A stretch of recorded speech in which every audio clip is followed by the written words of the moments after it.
Welcome to Focus on Family. I'm Cathy McCarthy, and I'm back again with Kim Kasparian for part 4 of our series on creating the life that you love.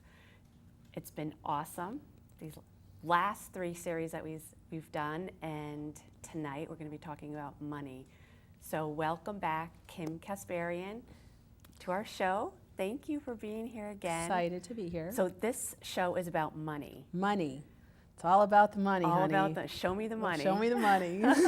I'll only be happy if I had enough money. How many times me. do you hear that? If you had a nickel for every time you heard that? Oh my God, How much money I'd be would you richer. have? I'd be richer than Bill Gates if I had a nickel for every time I've met with a prospective client, and I said, "What's sticking on your wow, Kim? If I could only make more money, my life would be different." That in a relationship, if I only had the perfect partner, and So perfect partner, perfect and all the partner, money, and all the money, you'd be fine. and life is perfect. Yeah, and I'm here to tell you, I've been with no money, and I've had a lot of money, and I've been alone, and I'm happily married. And I tell my clients, I promise you, even though you're not going to believe me until you experience it for yourself, money does not make life better. That special someone does not make life better. It offers you more comfort to show up to what is icking on your wow, but it doesn't necessarily make everything magically okay. Money is one of my favorite topics because I like money, but it's the most misunderstood. And most people who are educated or trained or oriented in goal setting and success equate money with being a success.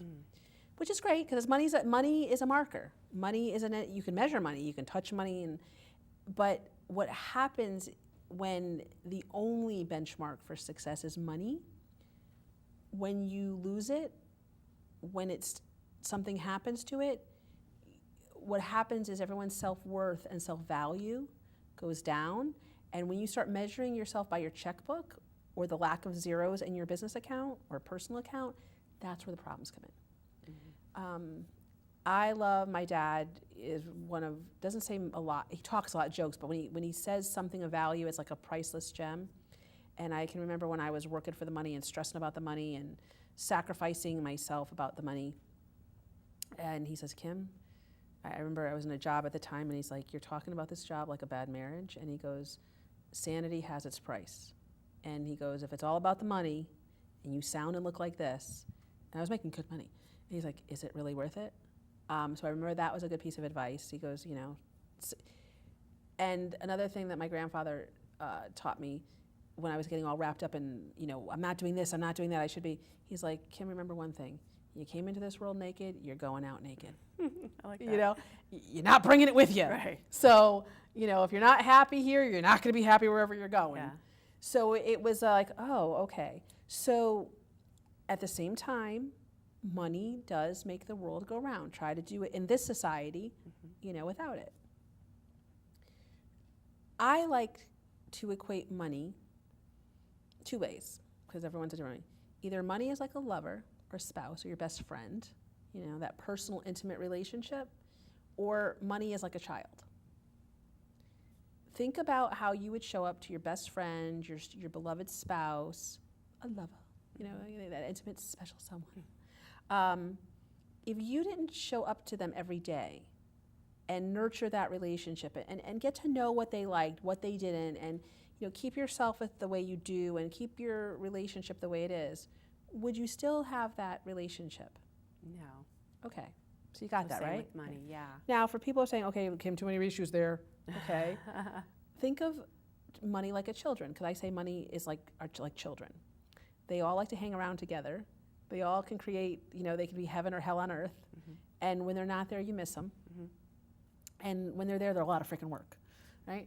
So if you think of your bank account, or your bank account is the daycare center, right? And the way you manage your money, the whole management system that you have or don't have. And you are the daycare provider, you're the director. Would you be getting the Child Care of the Year award, or would somebody be calling DCYF on you? That's a good way to put it. Okay. Yeah, I like that. So just that question will tell you, oh, okay, Kim, yeah, I got your point. So just like we would never allow our children to be neglected or, God forbid, abused because they need things. They need a certain environment. They need certain attention. They need to be fed regularly. Their diapers need to be changed. There's a lot of work that goes into that. If you are not treating your money with the same love and attention that you do your children, why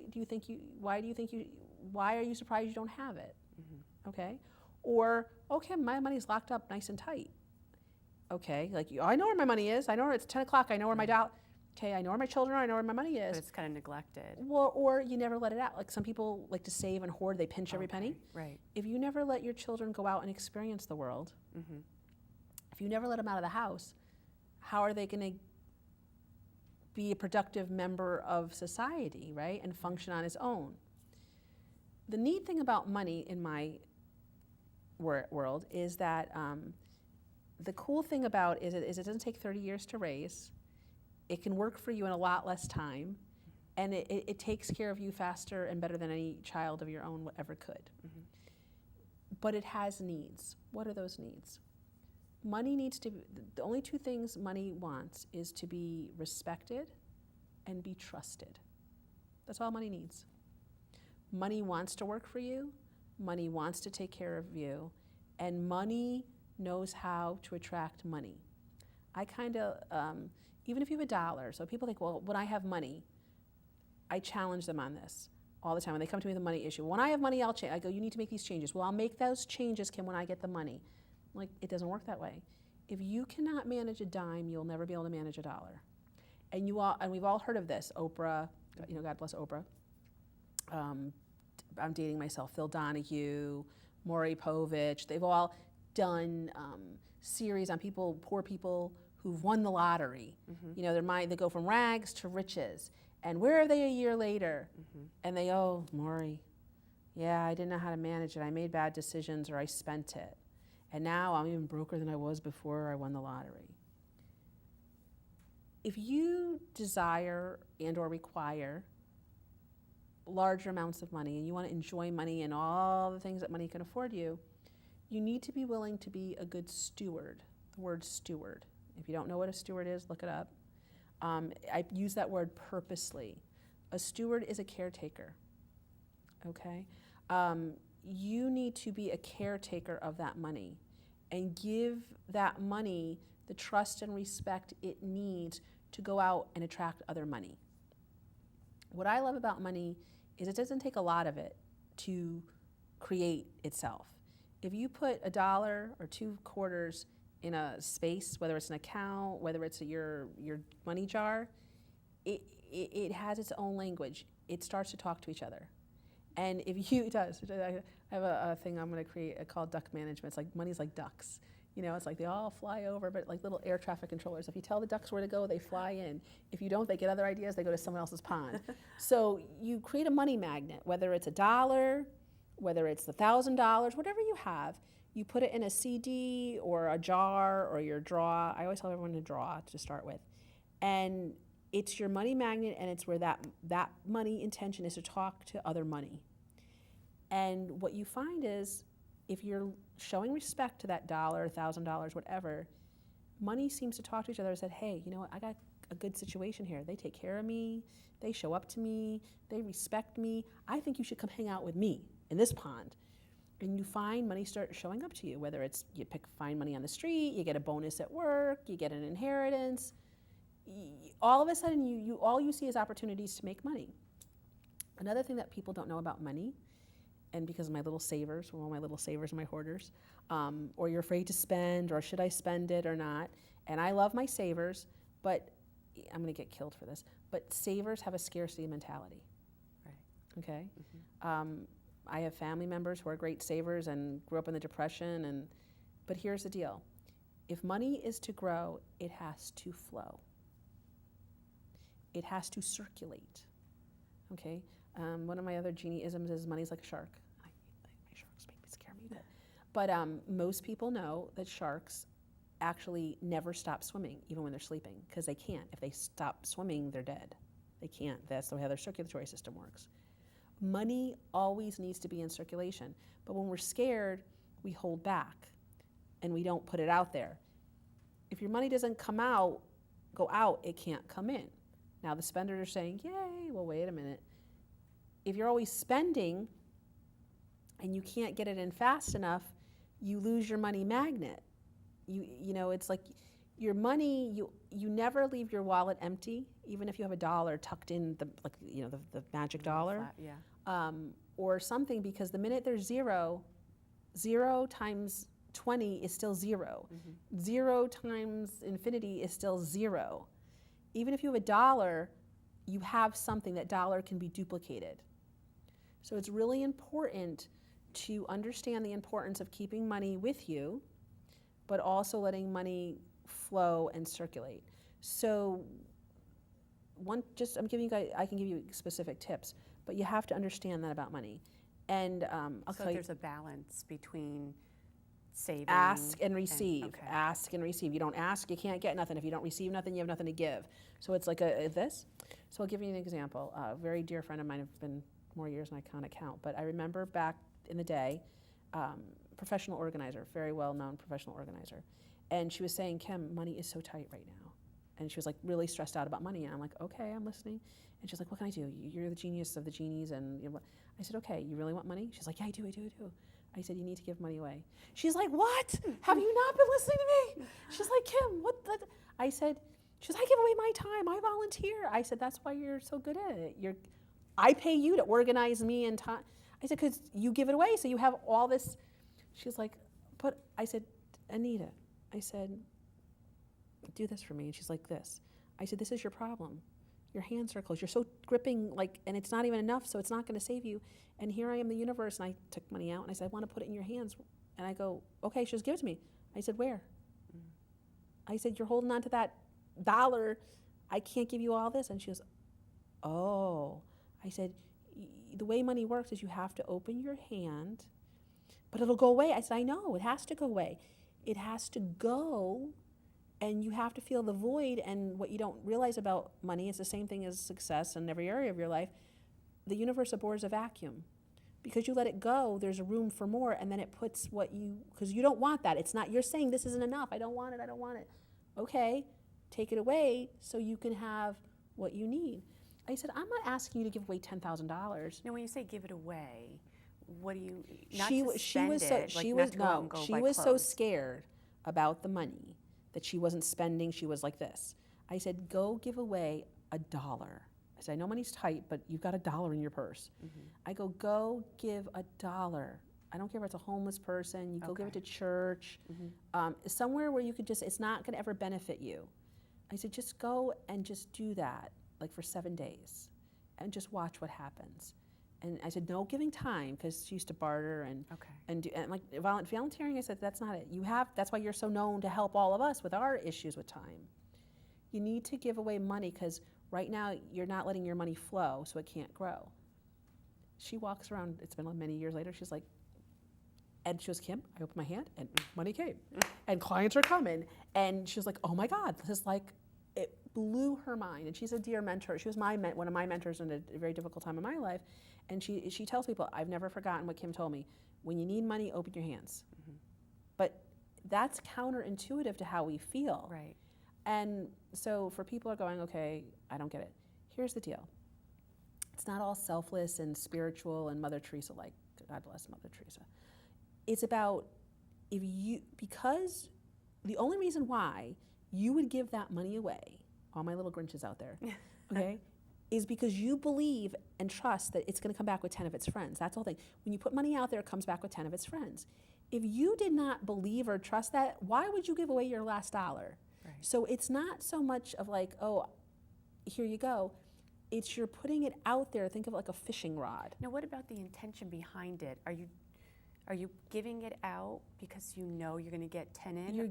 What kind of energy do you create around that? You're giving it out because you trust that you have enough to give. So that's the intention behind is trust that you're going to give because you're going to Well, receive. it's how givers gain. If you cannot receive what you don't have, remember this, money, you cannot receive what you don't have. So if you keep on telling yourself, I don't have money, okay, you're never going to have money. I don't have enough money.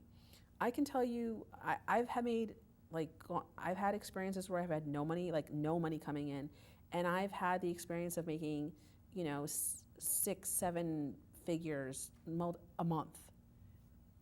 I can tell you, when I've gotten that $50,000 a month check, which was like, whoa, okay, I remember one of my first times I've got my first highest month ever was like $50,000 a month at that time.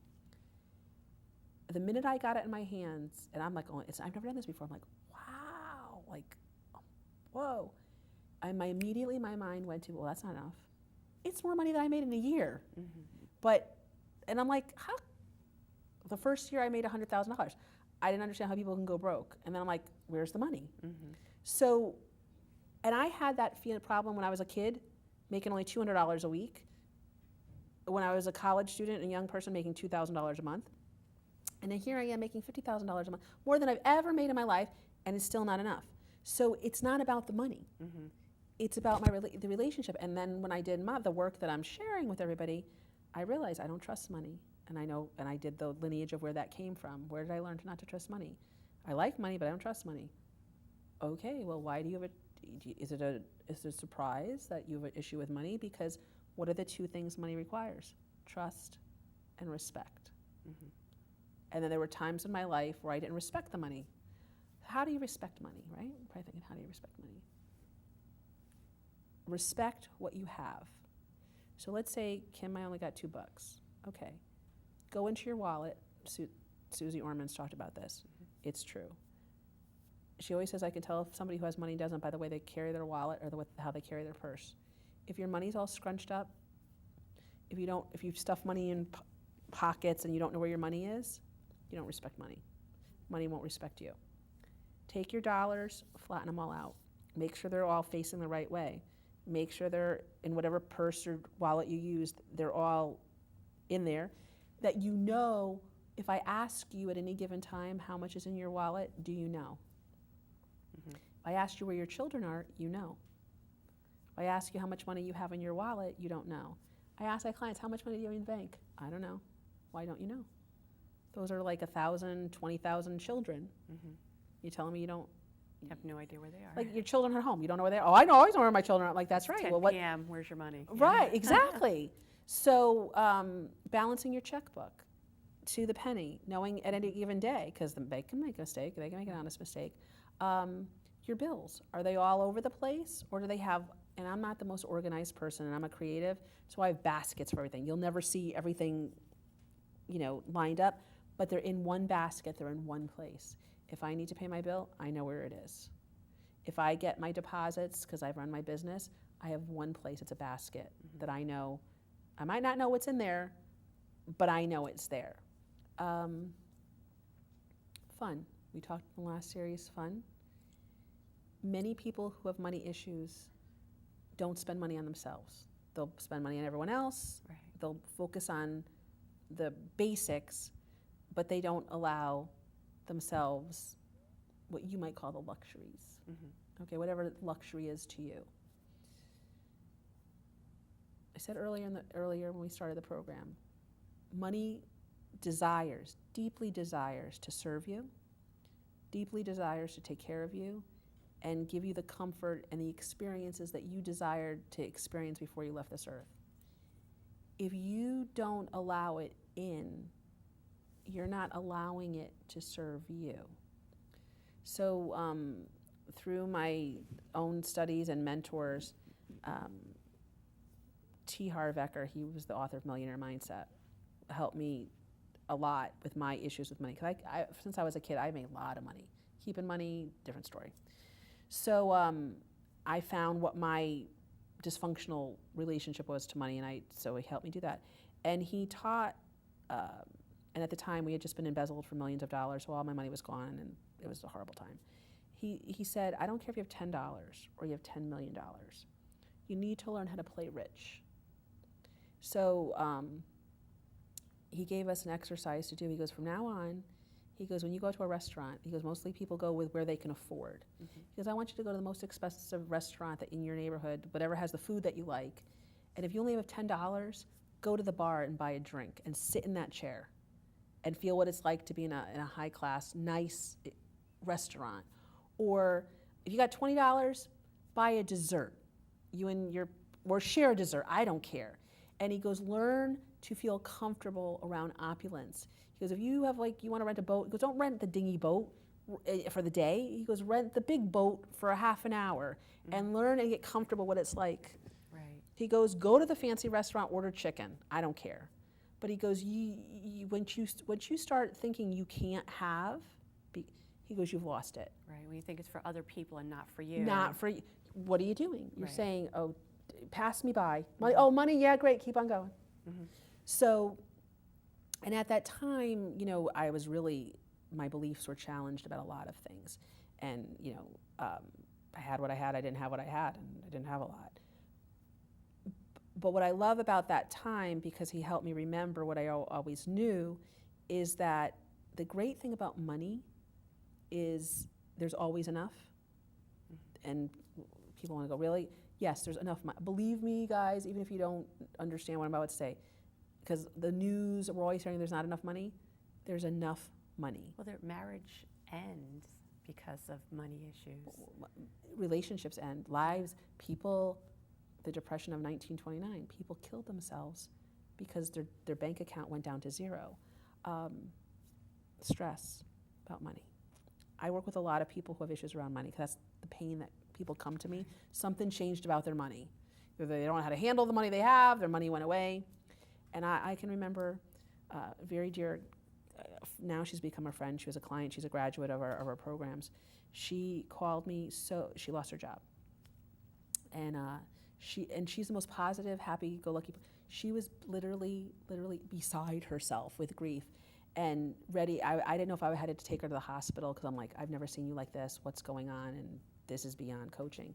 And she was just bereft. And I'm like, did your husband pass away? What happened? And it was all about money. She goes, I can't, I'm no good, I have no value, I can't. And I'm like, this is about money? Like no one's dead? No one's on fire? No. And I said to her, just breathe. And we got her to calm down. And I said, okay, we're going to deal with this, but I have a question for you. You're telling me you're ready to, and she was really telling me, Kim, I think I'm better off dead. Oh, wow. I mean, this is how that, Yeah. okay. Anybody says it's dramatic. For her, it was like, what happened? I said, okay, so you're telling me we're about to off ourselves for green pieces of paper with the faces of dead presidents on them. And she went, what? I said, that's what you're crying about. Green pieces of paper with dead presidents. Are you telling me George, Franklin, and Ben, and Hamilton are worth all that? She's like, no. I said, well, then what's this about? And she's like, you're serious? Like so she went from bereft to laughing, and I'm like, that's all it is. Yeah. I said, so it's about the money, but it's not about the money, but at the end it'll be about the money. But what is it about? It was about her self-esteem. It was about who she saw herself as in the absence of a temporary paycheck. Right. So it's very real. The stress is real, but in the end, it's not about the money. It's about your mindset, your attitude, and your relationship or lack of relationship. The neat thing about money is it's very forgiving. So if you show up to it, you say you're sorry, you show it some love, give it some respect, and allow it to serve you, it comes back real quick. So going back to your friend who lost her job, I mean, that is stressful. It's very stressful, and she was unemployed for it was not a short period of time. And it was no fault of her own, but just her industry that she was in. It's just it takes a long time. So I got these stories that I've shared with you. I said to her, first of all, the 4 things that we shared on the first program.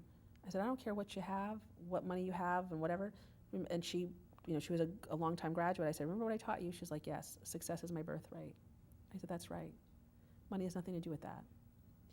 I said, you're not being present to it right now. I said, but your needs are always met. I said, do you have a roof over your head? Yes. Do you have food in the fridge? Yes. Are your lights on? Yeah. You got gas in your car? Yeah. We don't know if we're getting tomorrow. Stop. If tomorrow comes, there's something, more resources are coming. So breathe. And she was like, I I said, let's review the basics. You're successful. I'm sorry you're feeling so poorly about yourself, but you're measuring yourself by the wrong ruler. Mhm. Our needs are always met, and your needs are met right now. Not all your wants are met, but that's a different story, but your needs are met. You're not homeless. You got, yeah, okay. At the end of the day, you got what you got. You don't got what you don't got. And that's all you got. Mhm. She's like, okay, I remember that. And I said, I said to her, I said, we can deal with the feelings, and I know it's scary, and I know you got, and we're gonna do it. I said, we'll go get ice cream or whatever you need. I said, but at the end of the day, it is what it is, and it means nothing. Mhm. And I said, what's the one thing I taught you about money? She goes, you can create it out of thin air. I said, that's right. I said, but do you have the mindset to do that? She goes, no. Mhm. I said, okay. So why don't we just have some, like, chunky monkey Ben and Jerry's? Let's go do something fun. Stay in the present moment. Stay in the That's present moment, because, important. and I do this, I literally do this with clients and prospects. I have them experience, I'm like, okay, what is it that you think that this job will give you? And she rattled off, and I'm like, okay, what would that give you? And she's like, peace of mind, so I can breathe. I said, okay. I said, why don't we try on peace of mind right now? She did, and I'm like, what do you see? She's like, I got a cool, is your husband still your husband? Yeah, and he's wonderful. And she was able to see. I said, is everything okay for now? She's like, yeah.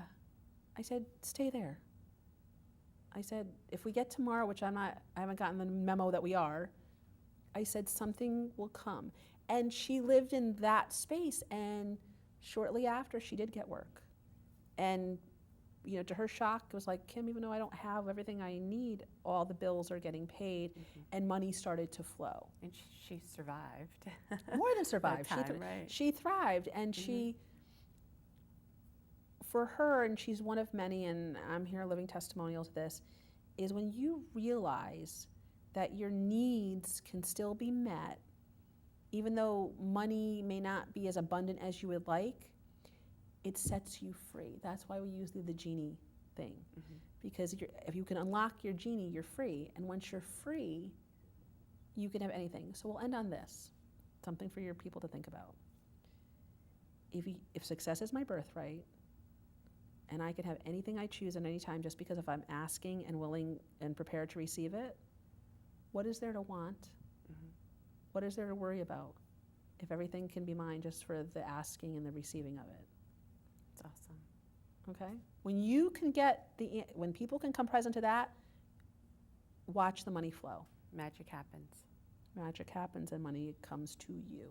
Well, I want to thank you so much Thank you. for all this wonderful advice and sharing all your knowledge with us. So You're welcome. thank you so much. Thank you. So, wow. I hope you enjoy this series as much as I did. And thank you for joining us on Focus on Family today. I'm Cathy McCarthy. Until next time, live well.